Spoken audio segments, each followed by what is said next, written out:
My name is Crystal Gallagher, and I am 38 years old.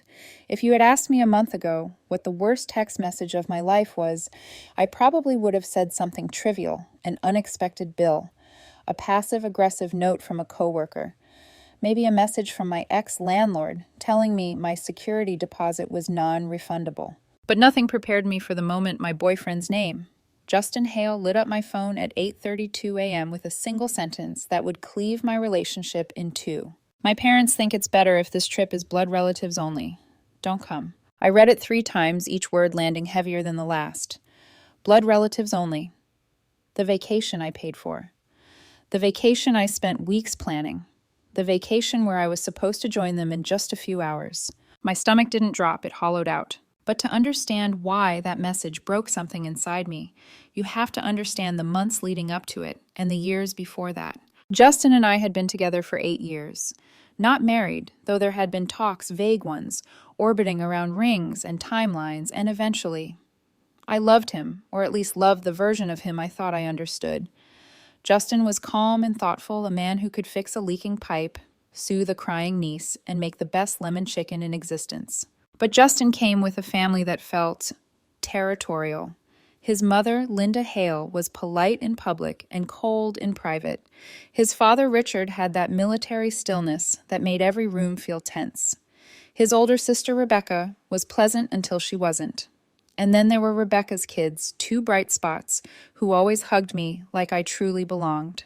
I had spent so many years trying to prove myself to this family, bringing gifts during holidays, helping Rebecca's kids with school projects, driving Linda to the doctor when her knee locked up, never complaining, never asking for anything.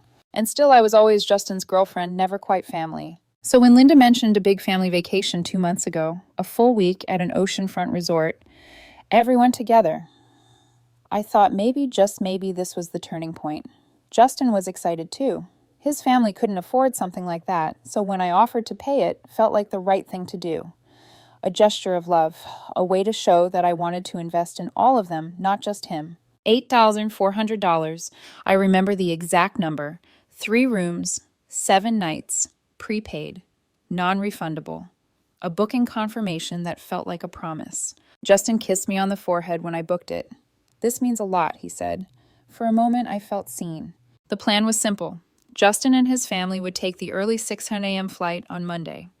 I had a major presentation at work and would join them on a 200 p.m. flight the same day. I woke up early that morning, excited, nervous, packing my last few items, imagining sunset drinks with Justin's family, maybe even a late-night walk on the beach with him. At 8:30 a.m., my phone buzzed, not with a picture of them boarding, not with a silly "see you soon." Instead, the message that detonated the week. My parents think it's better if this trip is blood relatives only. Don't come. Don't be upset. It's just how they feel. Just how they feel. Justin didn't say he disagreed. He didn't say he defended me. He didn't say he fought it. He said, "Don't come." I sat perfectly still on the couch, staring at the wall. My hands went cold. My shoulders burned. My brain went strangely quiet, like the moment after a fire alarm stops ringing. The first thought that formed was something like, "Oh, I was never really part of them." The second thought was clearer. They don't get to have this both ways. I texted back one word, "Understood." And then I put my phone down, stood up, walked to my desk, and picked up the phone again, this time to call the resort. The woman who answered was warm, sympathetic. "I'm really sorry, ma'am, but the prepaid rate is non-refundable. I can cancel the reservation so no one else can check in, but you will not receive a refund." "That's fine," I said, and my voice didn't shake. "Cancel all 3 rooms." 10 minutes. That's all it took for $8,400 of generosity to become a locked door Justin and his family couldn't pass through. Next, I called the airline. My ticket was refundable. I recovered $340. Not much, but enough to confirm the one thing I needed to feel. I had choices too. By 2:00 p.m., when their flight landed, I was in a conference room presenting quarterly projections. I silenced the phone buzzing in my purse without looking.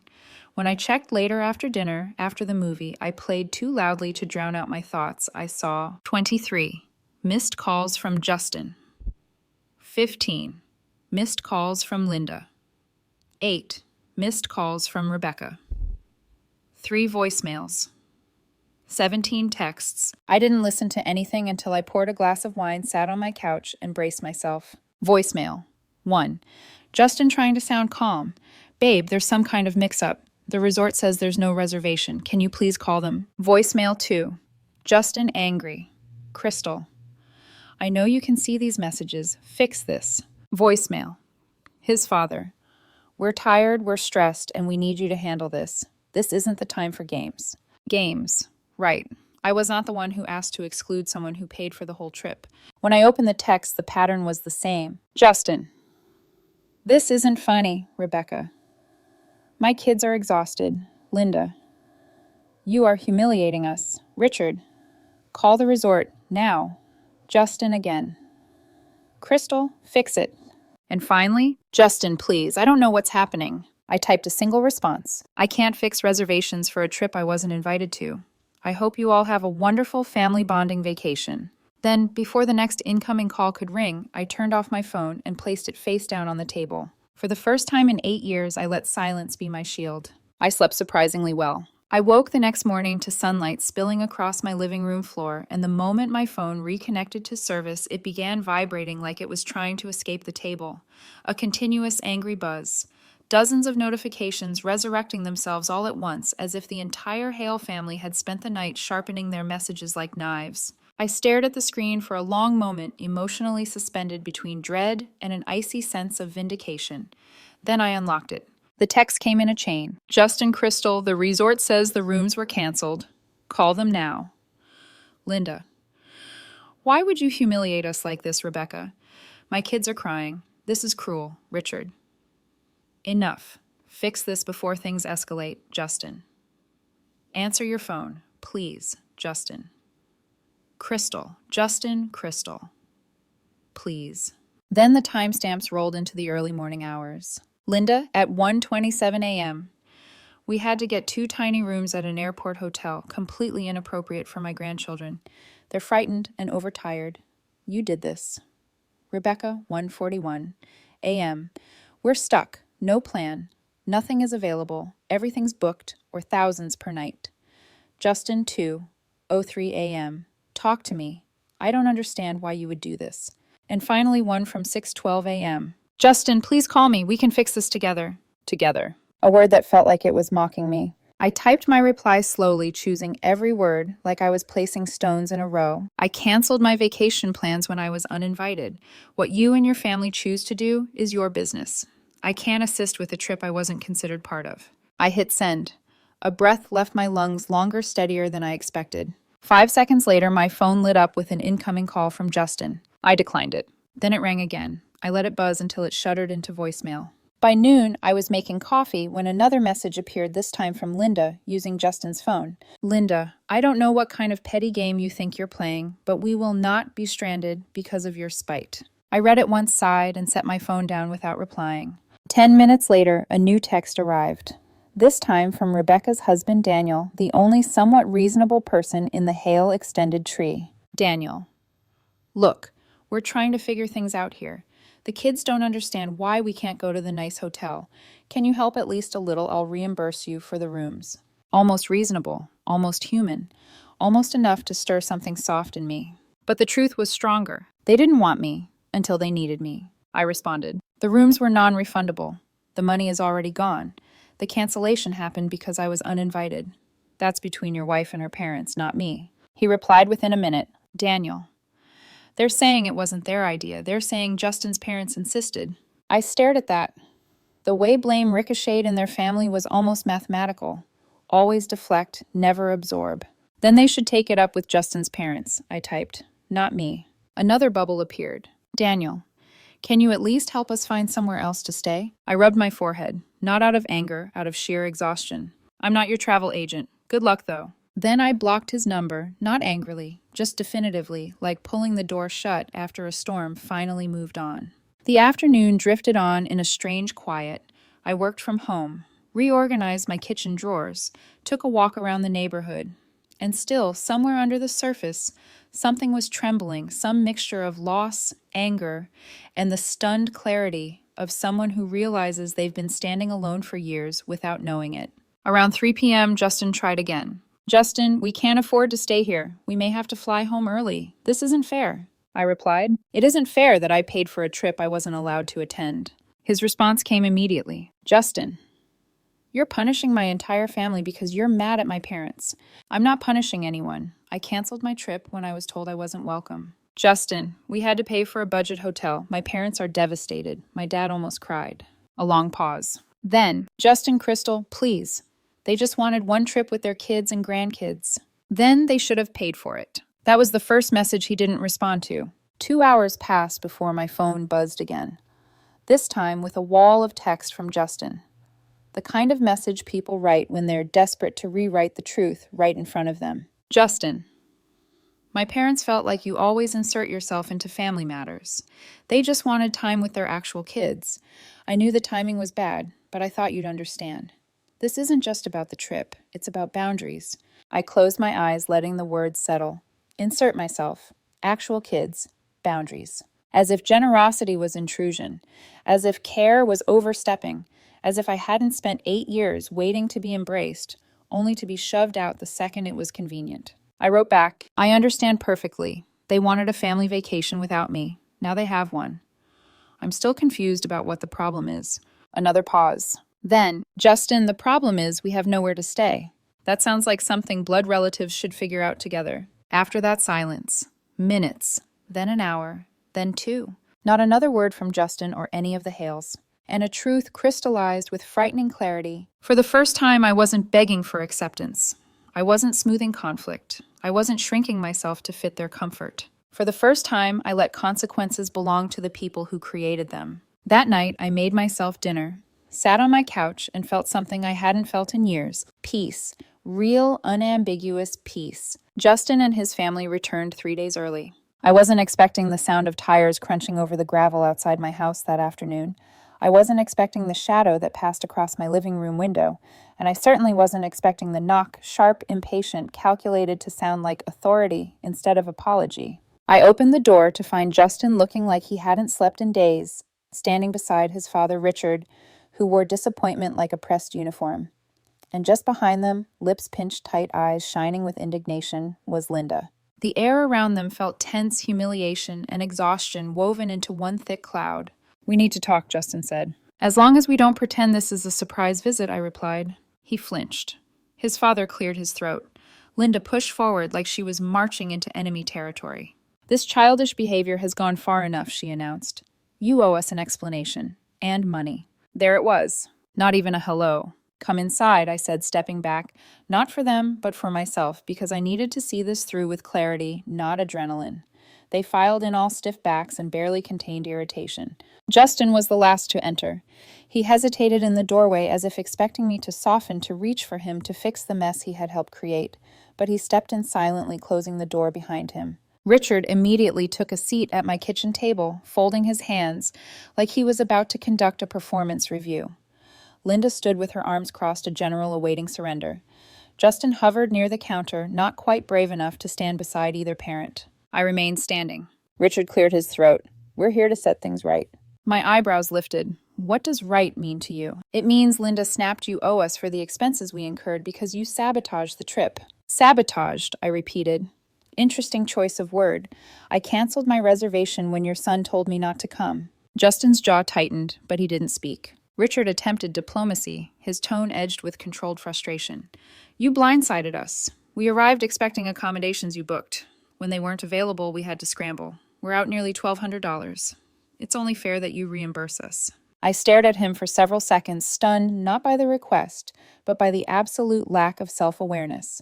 You're out $1,200, I said slowly, because you all decided as a group that I wasn't family enough to join the trip I paid for. Why would I reimburse you for the consequences of your decision? Linda stepped forward, voice rising. Because you acted out of spite. I held her gaze. No, I acted out of clarity. A tense silence fell across the room. Then Linda's voice sharpened to a cutting whisper. You could have ruined our grandchildren's vacation. I exhaled. I canceled the rooms because I was told I wasn't welcome. I didn't punish children. I stepped out of a situation after being told I didn't belong. You made everything worse, she hissed. You uninvited me. And you reacted like a petty, insecure girl. The words hit harder than the tone, not because they were true, but because of how confidently she said them, like she'd been saving the insult for years. I replied evenly, like someone who finally stopped accepting disrespect. Justin finally stepped in. Okay, enough, he said, rubbing his temples. Mom, please. Crystal, this is getting out of hand. Let's just talk calmly. I turned to him. Calm started when you texted me from the airport instead of standing up for me. That's not fair. Fair, I repeated. Fair would have been you saying, Crystal paid for this trip, she's coming. But you didn't. You agreed with them. His eyes flickered. Guilt? Shame? Or maybe just frustration that I wasn't smoothing everything over like I usually did. I didn't want to make a scene, he mumbled. You made a choice, I said quietly. Let's call it what it is. Linda jabbed a finger toward me. What about your choices? You acted maliciously. I canceled my trip, I snapped. That's all. Like hell, she exploded. You embarrassed us. My daughter had to call her kids into 2 tiny hotel rooms. Our whole vacation was ruined. And you sit here pretending you're the victim. I held her glare. Yes, I am the victim. I was uninvited from something I paid for. That makes me the victim. Richard's chair scraped back. Enough of this circular nonsense. We're asking for reimbursement. It's the right thing to do. No, I said simply. Linda's voice rose another octave. You selfish little... Linda, I held up a hand. Don't finish that sentence. She did anyway. You're a spiteful small woman. My son should have chosen someone with class. The slap came so fast I almost didn't register it. A crack across my left cheek, a burst of white in my vision. The world paused. For a heartbeat, nobody moved. Justin's mouth fell open. Rebecca, standing near the doorway with her arms full of luggage, sucked in a breath. Richard blinked slowly, as if processing whether this was a problem or an inconvenience. Linda stared at me, chest heaving, as if she expected me to crumble. Instead, I stood up straighter. Get out, I said. Richard lifted a hand. Crystal, I pointed to the door, voice low and steady. Get out, all of you, now, or I will call the police. Justin stepped forward, horrified. Crystal, wait. Your mother hit me, I said. In my home. Linda scoffed. You provoked me. I don't care what story you tell yourself, I said. You're leaving, all of you. Justin hesitated, eyes darting between me and his family. Waiting, I suppose, for the moment I'd cave. The moment I'd soften. The moment I'd say, let's talk about this. But that moment never came. He swallowed. His voice was barely a whisper. Crystal, please. I stepped back away from him. Leave, I repeated, with your family. Linda stormed out first. Richard followed. Rebecca hurried after them, avoiding my eyes. Justin lingered in the doorway, staring at me like there was still something left to salvage. There wasn't. He waited one more second. I didn't stop him. He walked out. I closed the door behind them, locked it, and exhaled for the first time in 8 years without feeling like I owed anyone anything. The house felt cavernous after they left quiet in a way that pressed against my ribs. Not peaceful, not yet. Just empty. A vibrating emptiness, like the air itself, was replaying the confrontation on loop. Linda's slap, Justin's hesitation, Richard's entitlement, the sound of the front door clicking shut behind them. I stood in the kitchen for a long moment, one hand on the counter, grounding myself. The cheek she slapped throbbed. My chest felt tight. My thoughts were too sharp. I wasn't crying. I wasn't shaking. I was stunned. Stunned to realize this wasn't a single moment, it was the culmination of years. Years of me trying to earn respect from people who never planned to give it. Years of Justin asking me to be patient, to understand his parents, to pick my battles while never once picking me. And now I finally saw the whole picture. That night, Justin didn't call. Not once. I thought maybe the silence would ease something inside me, but it only sharpened the truth. He was with them. He chose them. Again. The next morning, while drinking my coffee, I realized something else, the kind of realization that hits like cold water. I needed a lawyer. Not because I wanted a war, but because I finally understood the stakes. Justin and I weren't just in a relationship. We had intertwined finances, shared responsibilities, a house we both technically owned, policies with both our names. 8 years of entanglements that didn't vanish just because the relationship fell apart in one text thread and one slap. So I called a family law firm. The attorney's office smelled like lemon polish and thick paper serious smells, the kind that make you sit straighter. I told the receptionist my name, waited 10 minutes, then was ushered into a glass-walled room where a neatly dressed attorney shook my hand. Crystal Gallagher, she confirmed, glancing at her notes. Tell me what's going on. I told her everything. Everything from the text at 8:32 a.m. to the slap in my kitchen, to Justin's silence, to his family's demand for reimbursement, to the way the emotional fracture felt permanent now. She listened with a stillness that felt safe, professional, not pitying. When I finished, she folded her hands. First, she said, "I'm sorry you experienced that. Second, you're right to come here. If you and your boyfriend separate formally, you'll both need legal clarity, especially with property involved." "Even though we're not married?" I asked. She nodded. "Cohabitation laws vary, but in our state, long-term partners can still have significant financial claims. Your house, if purchased together, is jointly owned, even if you paid the majority of the down payment." A cold knot formed in my stomach. "So what happens?" I asked. "That depends on whether this ends amicably or contentiously. If he pushes for a buyout or claims emotional damages over the canceled trip, you could be looking at a substantial payout." I blinked. Emotional damages. "For canceling a vacation I paid for." She sighed lightly. "People sue for far less. And his mother's behavior, based on what you've said, suggests she will escalate before she concedes." I thought about Linda's face twisted with outrage. I thought about her voice cracking with indignation. I thought about the slap. "She'll escalate," I said quietly. "Absolutely." "Then you need to be prepared," the attorney replied. "Gather records, messages, receipts, everything. Document the slap too. Even if you don't press charges, you may need a record of hostile behavior." I felt my breath catch. This wasn't a breakup. This was an unraveling. When I left the office, I sat in my car for 10 full minutes, gripping the steering wheel. I thought of the resort, the rooms, the emails, the non-refundable confirmations, the noises Rebecca's kids made on family FaceTimes, the way Justin smiled when those kids ran into his arms. I felt like I was losing not just a partner, but a decade of hope, a carefully built future. But the attorney's words kept echoing, "You're right to come here." For once, someone was validating the truth. I kept trying to deny I had been carrying this relationship alone. That evening, my phone finally rang. "Justin." I stared at the screen, let it ring once, twice, 3 times. Then I answered. His voice was hoarse. "Crystal, we need to talk." About what? My voice was flat. He exhaled shakily. "My parents hired a lawyer." There it was, the escalation. I closed my eyes, already exhausted. For what exactly? "They're saying you caused emotional distress, that you intentionally sabotaged the trip out of revenge." A bitter laugh escaped me before I could stop it. "Is that what they're going with?" "It's serious," he said. "My mother is claiming she had to start therapy because of what you did."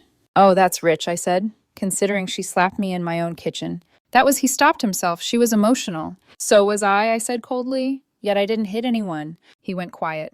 "Then, Crystal, this is spiraling. Can we please talk like adults? Adults communicate before excluding their partner from a vacation they paid for." He flinched audibly at the reminder. I made a mistake. "No," I corrected. "You made a choice." Silence stretched between us like a canyon. Finally, he said, "I miss you." It should have softened me.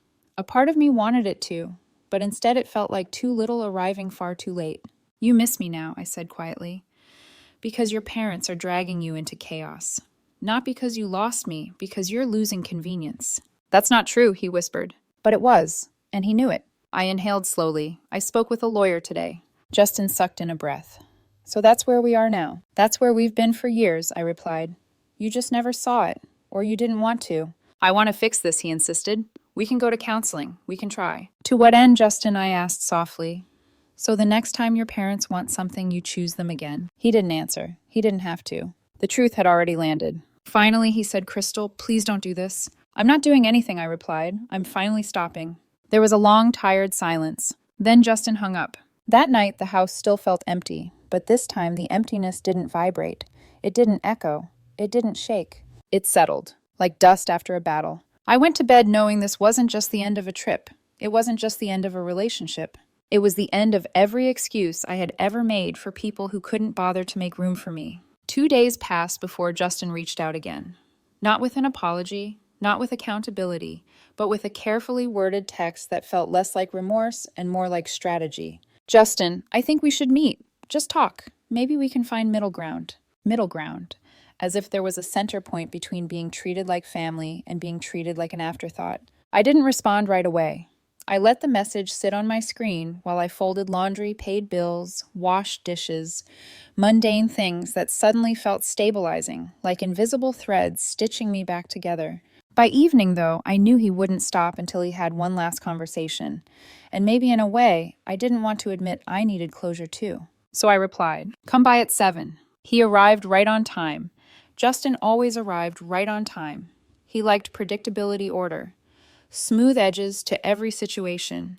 And now, standing on my front porch, shoulders slumped, hair uncombed, he looked like a man facing something he'd never prepared for. I opened the door and stepped back. He entered slowly, as if expecting the house to feel different. Maybe it did. Maybe I did. "Crystal," he began, but his voice faltered. "Sit," I said gently. We sat across from each other at the same kitchen table where his mother had stood to insult me. The same space where everything had cracked open. Justin folded his hands. "I've been thinking about everything. About us. About what happened." "Good," I said, "because I've been thinking too." He exhaled. "I made mistakes. I know that. I shouldn't have let my parents uninvite you. I should have stood up for you. I know I hurt you." "You did," I said. No softness in the words. Just truth. He nodded slowly. "And I miss you. I miss us. 8 years is a long time, Crystal. I don't want to throw it away over one mistake." I stared at him for a long, quiet moment. "One mistake," I repeated. He blinked. "Well, I mean, the trip, the way everything—" "Justin," I said, cutting gently into his sentence, "this wasn't one mistake. This was a cycle, a pattern." His posture stiffened. "That's not fair." "It's very fair," I replied softly. "Every time your parents treated me like I wasn't part of the family, you told me to let it go. Every time they dismissed me, mocked me, excluded me, you did nothing. You asked me to understand them, but you never asked them to understand me." He looked away, jaw tight. "And when the moment finally came to choose, I continued not even between me and your family, but between fairness and unfairness. You chose them." "That's not how it felt," he muttered. "That's exactly how it felt." Silence stretched between us. Then Justin said, "Look, we can fix this. I know we can, but it starts with you apologizing to my parents. If you just—" I held up a hand. "No." He blinked. "What?" "No," I repeated. "I won't apologize for refusing to fund my own exclusion." His expression twisted. "Crystal, be reasonable." "I am," I said. "More reasonable than I've ever been." He stood abruptly pacing. "So that's it. You're really going to throw away 8 years because my parents wanted one vacation with their kids." "Justin," I said, my voice calm, steady. "Your parents didn't want one vacation without me. They wanted a family where I never belonged." He shook his head. "You're exaggerating. Mom didn't mean everything she said. She was upset." "She slapped me," I said. He froze mid-step. I repeated it quietly. "She slapped me. In my home. And you walked out with her." He opened his mouth, closed it, then whispered, "I didn't know what to do." "You could have stayed with me," I said. "You could have told her she crossed a line. You could have cared." "Crystal," Justin, I said softly, "do you honestly think we can build a life together when your parents treat me like a stranger and you let them?" He sank back into the chair, defeated. "So what do you want me to say?" "Nothing," I said, "because I think we both know the answer." His eyes glistened. "Please don't do this." "I'm not doing anything," I whispered. "I'm just ending it." He ran a hand through his hair. "We have the house. We have things together. We have—" "I spoke to an attorney," I said. He froze again. "It'll be a clean separation," I added. "I'll buy out your half, or we can sell. Whatever process is simplest. But we're done." His breath left his body in a shaky exhale. "Crystal, I love you." I didn't smile. I didn't break. I didn't fold. "I believe you," I said. "But love without loyalty isn't partnership, and I deserve both." A long silence fell. Finally, he nodded, the smallest, saddest nod I had ever seen. "I'm sorry," he whispered. "I know," I said, "but it isn't enough." He stood, walked to the door, paused his hand on the frame, waiting, hoping for a last-minute change of heart. I didn't give him one. He walked out. The door shut behind him like a final line of dialogue. The next morning, his sister texted me, "Rebecca, for what it's worth, I told my parents they were wrong, but they're blaming you for everything. They're telling everyone you abandoned them at the resort." I replied, "I wasn't at the resort. I was uninvited." She wrote back, "Rebecca, I know, but they're rewriting the story. Just be prepared." I thanked her. She didn't respond again. By the end of the week, Justin had moved his belongings out. The house felt lighter, still quiet, still a little lonely, but lighter. I stood in the empty living room one evening and let out a breath I didn't know I'd been holding for years. People asked me later if I regretted canceling the vacation, if the money was worth it, if losing the relationship was worth it. But the truth is simple. I didn't lose anything. I discovered it. I discovered that I had been trying to belong where I wasn't wanted, that I had been loving someone who couldn't stand up for me, that I had been sacrificing pieces of myself for a family who never intended to include me. And standing there in my quiet house, I finally understood. They wanted blood relatives only. They got exactly that. And for the first time in years, I finally felt free.